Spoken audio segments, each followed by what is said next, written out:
বৃষ্টি বাদলের দিন মানে হাঁস দিয়ে পিকনিক খাওয়া, তাই আজকে আমরা দুইটা বড় হাঁস জব করছি। প্রথমে আমরা আদাটা বেটে নিয়েছি, তারপরে পেঁয়াজটা কুচি কুচি করে কেটে নিয়েছি, তারপরে রসুনটা ভালোভাবে ছিলাই কিছুটা গোটা রাখছি আর কিছুটা খুলাই নিয়েছি। হাঁসের মাংসতে মশলা না দিলে মাংসটা গন্ধ করে, তাই আমরা মশলাটা বেটে নিব।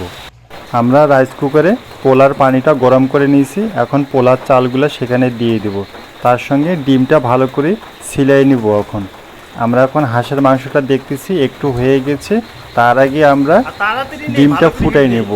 আমরা 7 জন খাচ্ছি, তার জন্য 7টা ডিম। জমি বাড়ি থেকে টাটকা বেগুন নিয়ে আসছি, এটা আমরা ফ্রাই করে এখন রেখে দেব। মাংসর আগে আলহামদুলিল্লাহ সব কিছু হয়ে গেছে, আমরা এখন মাংসটা ভালো করে কষে নেব। যা শুধু তেল রাখবো আমরা, বেশি ঝোল রাখবো না, বেশি ঝোল হলে এরা কেউ খাইতে চাচ্ছে না, তাই আমরা তেল আর একটু মাখা মাখা হলে আমরা মাংসটা উঠাই নেব।